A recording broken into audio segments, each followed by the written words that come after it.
En finir avec la légende des cotisations patronales, ou comment les salariés se font arnaquer. Où sont mes cotisations sociales? Sur mon bulletin de salaire, il y a mon salaire brut, mon salaire net et mes cotisations sociales. La part retranchée du salaire brut est appelée, à tort, la part salariale. La part au-delà du salaire brut est appelée, à tort, la part patronale. Ces appellations sont trompeuses. Dans les deux cas, ce sont mes cotisations, pas celles de mon patron. C'est à moi qu'elle crée des droits, pas à lui. Dans les deux cas, c'est moi qui les finance. Mon travail rapporte forcément plus à l'entreprise que le total de mon salaire brut et des cotisations soi-disant patronales. Sinon, l'entreprise perdrait de l'argent et je serais déjà viré. Il faut donc que nous parlions notre propre langage. Il y a un langage patronal et un langage salarial. Donc ce qui s'appelle en langage patronal les cotisations salariales, nous allons l'appeler les cotisations retranchées au salaire brut. Ce que les patrons appellent cotisation patronale, nous allons l'appeler cotisation ajoutée au salaire brut. Ce que les patrons appellent le coût total employeur, c'est-à-dire concrètement le salaire brut plus les cotisations ajoutées au salaire brut, nous l'appellerons le salaire, toute cotisation comprise.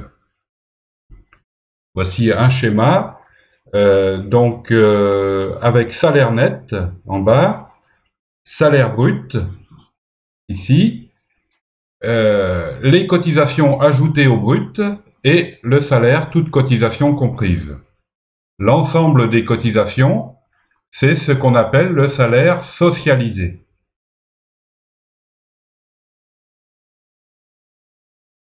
À quoi sert le salaire brut?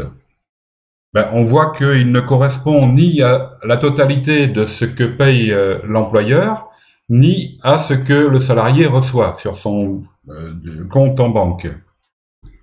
Pourtant, il faut conserver le salaire brut, il ne faut pas l'abandonner, il est très important. Il sert à négocier mon salaire au moment de l'embauche et aussi négocier les augmentations de salaire, que ça soit individuellement ou collectivement. C'est la référence. En quelque sorte, c'est le langage commun entre les employeurs et les employés au moment des négociations. Et puis aussi, bien sûr, il sert à calculer mes cotisations. Donc, elles sont calculées toujours en pourcentage du salaire brut. Et puis, il sert aussi, c'est très important, à calculer mes prestations. Si on cotise, c'est bien pour avoir droit à des prestations. Donc, il sert à calculer mes prestations, indemnité maladie, indemnité chômage, la retraite, etc. Faut-il réduire mes cotisations sociales? En fait, elles sont déjà réduites. Sur la plupart des salaires, les entreprises bénéficient d'une réduction. Plus le salaire est bas, plus la réduction sur les cotisations ajoutées au salaire brut est importante. Au niveau du SMIC, la réduction atteint son maximum qui est de 90%. Donc voici la page d'accueil du site de l'URSSAF. On va aller voir le simulateur qui permet aux entreprises de calculer l'impact financier d'une embauche. Alors, une partie de l'impact financier, c'est-à-dire seulement combien ça va coûter, mais évidemment, il n'y a pas combien ça va rapporter. Une entreprise embauche pas pour le plaisir de payer de l'argent, de donner de l'argent, mais elle embauche parce que en face de ce que ça va lui coûter, il va y avoir une marge supplémentaire. Donc là, on parle de ce que ça va coûter, entre guillemets, à l'employeur, mais au lieu, on l'a vu, au lieu de coût employeur, nous, on va dire salaire, toute cotisation comprise. Donc là, on a l'exemple d'une embauche au SMIC. Donc on a ici le SMIC brut. le salaire, toute cotisation comprise qui correspond, et le salaire, le SMIC net, 1361 €.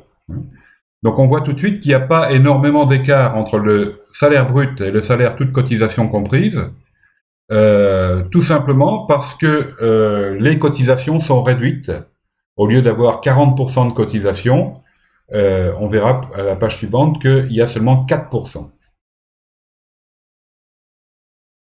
Donc nous y voici, on reprend les trois montants, 1747 € de salaire brut, 1361 € de salaire net, salaire toute cotisation comprise 1820 €. Donc par différence, on a les cotisations retranchées au brut, 386 €, soit 22% du brut, et les cotisations ajoutées au brut, 73 €, soit 4% du brut. Un deuxième exemple avec un salaire brut de 2500 € qui se trouve être le salaire médian. On verra donc un peu plus loin ce que ça veut dire. Donc pour ce salaire médian de 2500 €, le coût total employeur en langage patronal, mais nous on va dire le salaire toute cotisation comprise, est de 3237 €. Et le salaire net de 1957 €. On reprend donc les trois montants ici, salaire brut 2500 €, salaire toute cotisation comprise 3237 €, salaire net 1957 €. Donc les cotisations retranchées au brut sont toujours à 22% du brut, là ça nous fait 543 €. Compte tenu de la réduction des cotisations, les cotisations ajoutées au brut sont maintenant de 29% du brut. Donc là, en l'occurrence, 737 €. Voici un troisième exemple avec un salaire brut de 7000 € par mois. Donc dans ce cas-là, le salaire toute cotisation comprise est de 10 027 € et le salaire net de 5 559 €. Voici les trois montants, 7 000, 5 559 et 10 027. Donc dans ce cas-là, les cotisations retranchées au brut sont à 21% du brut, 1441 €, et les cotisations ajoutées au brut sont à 43% du brut, 3027 € sur 7000, hein, donc 43% du brut. Ça, normalement, ça devrait être pour tous les salaires comme ça, c'est-à-dire que les cotisations ajoutées au brut devraient être à peu près le double des cotisations retranchées au brut. C'est comme ça que la sécurité sociale avait été prévue au départ. Voici un récapitulatif des trois exemples qu'on vient de voir. Donc là, on voit que les taux de cotisation, puisque ce sont les taux de cotisation ici, les taux de cotisation retranchés au brut sont toujours à peu près au même niveau, 21-22%. En revanche, les taux de cotisation ajoutés au brut évoluent fortement, elles augmentent avec le salaire. Elles sont seulement de 4% au niveau du SMIC pour arriver à 43% sur un salaire de 7000 € brut. Donc on a vu tout à l'heure que 2500 €, c'est le salaire médian en France. Ça signifie que la moitié des salariés à temps plein ont un salaire brut inférieur ou égal à 2500 €. Donc le salaire médian signifie que la moitié des salariés à temps plein en France ont un salaire brut inférieur ou égal à 2500 €. On voit ici que jusqu'à 2500 €, on a une réduction des cotisations, et même au-delà, puisque la réduction, elle est au maximum au SMIC, elle est à 90%, et à 2500 €, elle est encore de 27%. Donc elle n'est encore pas zéro. Ça veut dire que la réduction des cotisations additionnelles au brut concerne beaucoup plus que la moitié des salariés. Avec une exception, on parle des salariés du secteur privé. Le secteur public, c'est d'autres modes de calcul. Mais on parle bien des salariés du secteur privé, et il y a une exception remarquable parmi ces salariés du secteur privé, ce sont les salariés des particuliers. Donc des personnes qui font le ménage ou gardent les enfants chez les particuliers.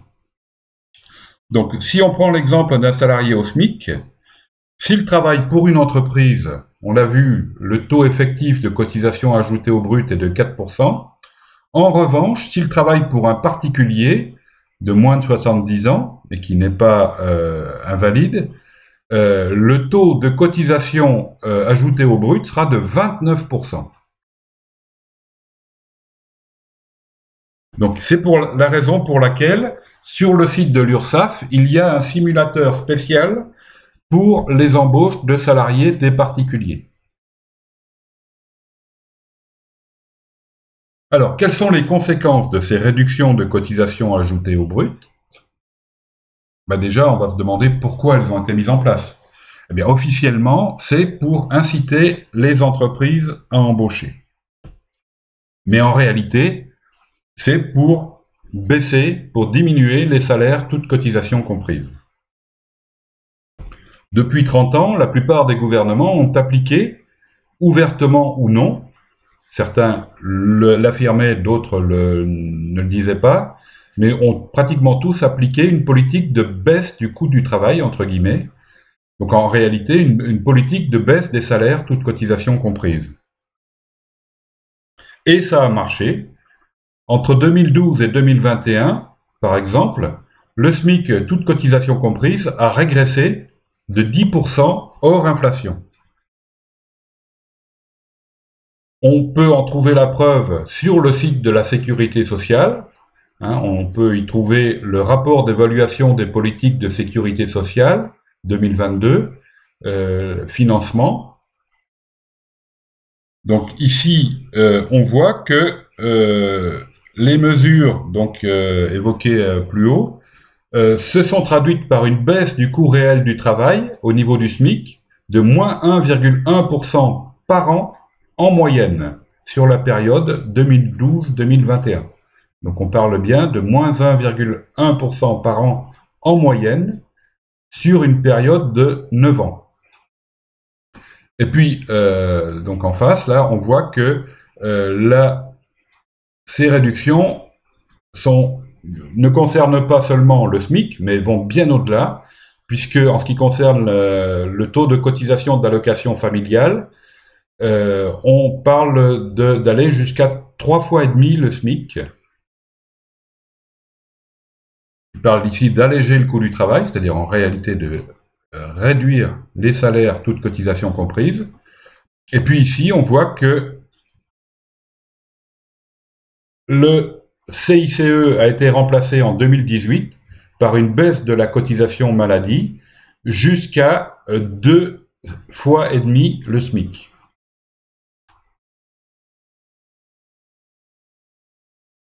En réalité, ces réductions de cotisations qui sont censées aider les entreprises à embaucher, en fait, elles n'aident pas du tout les petites entreprises.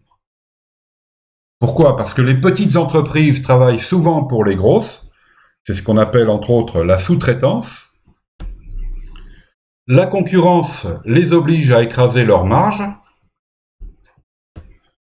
Quand les cotisations additionnelles diminuent, elles diminuent pour toutes les entreprises. Et donc pour toutes les concurrentes, les entreprises concurrentes, donc elles vont toutes baisser leur prix pour essayer d'avoir le marché. Et en fin de compte, celle qui va remporter le marché aura aussi baissé son prix.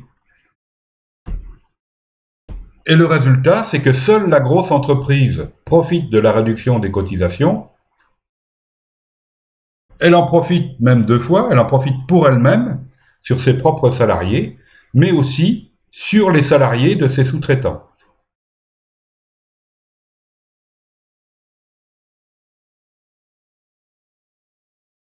Par ailleurs, la réduction des cotisations ajoutées au salaire brut, c'est aussi une machine à empêcher les augmentations de salaire, une machine à comprimer les salaires. On va prendre un exemple. Je suis au SMIC. Donc, le SMIC brut est actuellement de 1 747 €. Le taux de cotisation additionnel sur mon salaire est actuellement de 4% compte tenu de la réduction. Mon salaire, toute cotisation comprise, est donc de 1 820 €. Je veux être payé 10% de plus, ce qui porterait mon salaire brut à 1 922 €. Mon salaire, toute cotisation comprise, passerait dans ce cas-là à 2 149 €. Il augmenterait de 18%. Autrement dit, pour obtenir une augmentation de 10%, je dois faire payer plus 18% à mon patron. On comprend mieux pourquoi c'est si difficile d'obtenir des augmentations de salaire. Et puis, en plus, il y a une deuxième machine qui vient s'ajouter à comprimer les salaires, c'est la prime d'activité. Le SMIC est tellement bas qu'il ne suffit plus à subvenir aux besoins d'une personne seule. Et donc, le gouvernement a mis en place la prime d'activité, et donc la CAF pour un SMIC complète à 250 € par mois. C'est ce qu'on appelle la prime d'activité. Sauf que cette prime d'activité n'est pas versée si le conjoint a un salaire à peu près correct.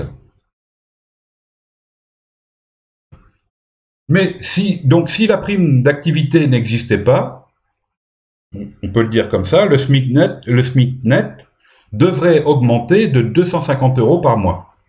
Et s'il augmentait de 250 € par mois, ça générerait 187,50 € de cotisation sociale en plus chaque mois pour chaque salarié au SMIC.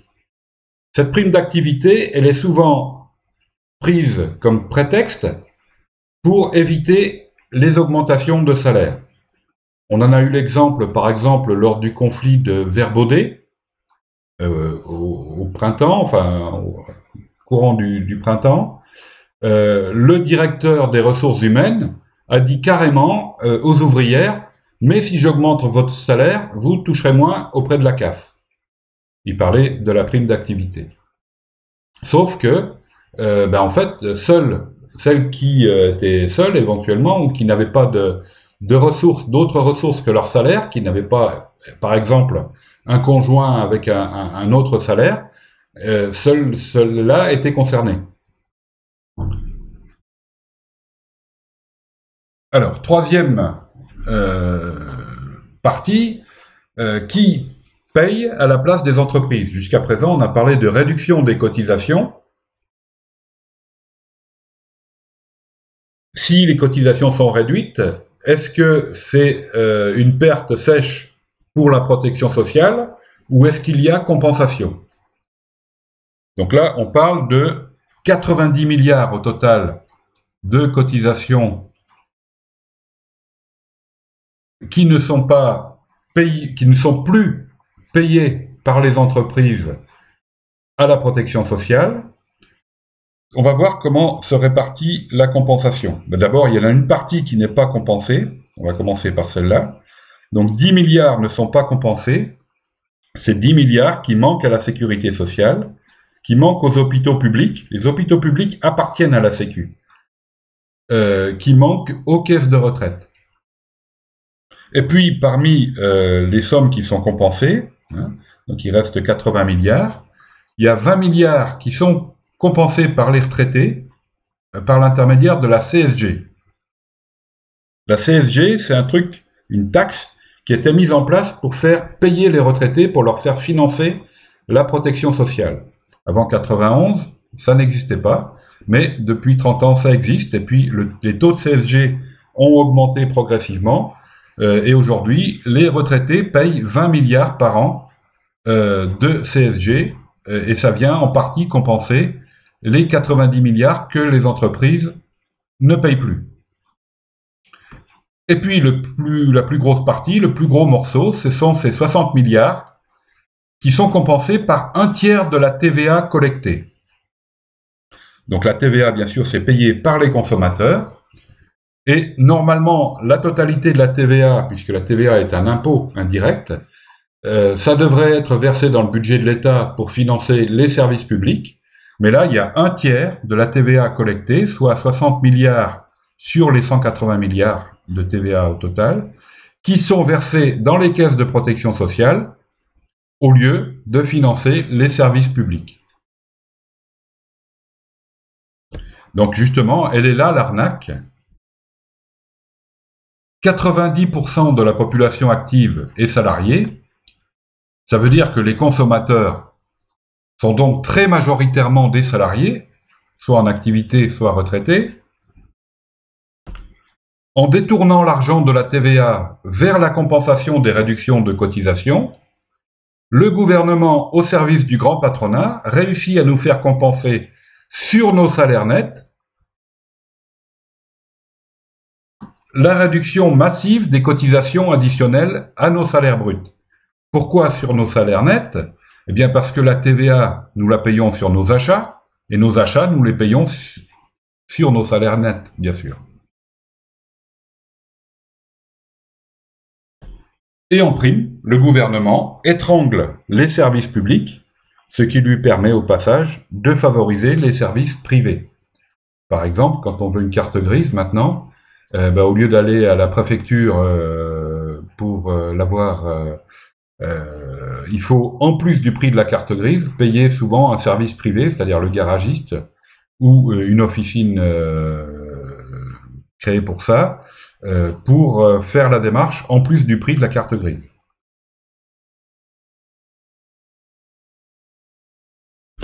Donc ici, on a un graphique qui reprend l'évolution, qui montre l'évolution du financement de la protection sociale. Donc ici, on parle de la protection sociale obligatoire. Hein, le haut, ça veut dire obligatoire. Administration de sécurité sociale obligatoire. Donc ça regroupe la sécurité sociale, le chômage, les retraites complémentaires, tout ce qui est obligatoire en termes de protection sociale. Donc on voit que ici, ce qui est noté employeur, ça veut dire tout simplement cotisation ajoutée au salaire brut. Donc ça finançait les 2/3 à peu près, un petit peu moins, de la protection sociale en 1990, et maintenant ça n'en finance plus que, enfin maintenant c'était en 2020, ça n'en finance plus que 46%. Et la différence, ce sont les ménages qui la payent. Donc en 90, il y avait en gros essentiellement que les cotisations retranchées au salaire brut, et maintenant il y a toujours les cotisations retranchées au salaire brut, plus la CSG, plus un tiers de la TVA. Donc il faut en finir avec ce système de réduction des cotisations sociales, et il faudra supprimer ces réductions. Donc on a vu qu'elles sont massives, 80 milliards d'euros par an payés par les ménages à la place des entreprises, plus 10 milliards non compensés auprès des caisses de protection sociale.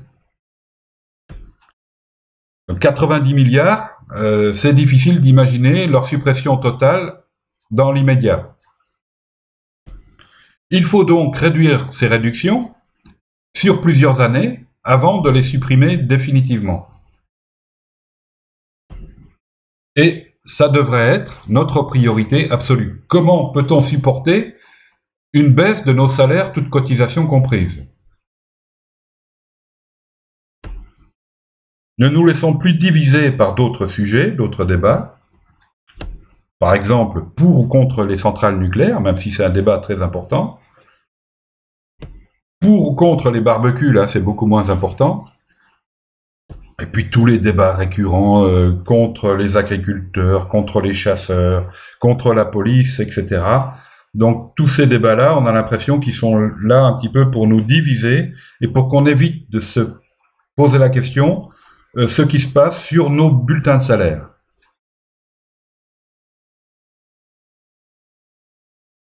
Merci de votre attention. N'hésitez pas à me contacter pour toute proposition d'amélioration de cette vidéo.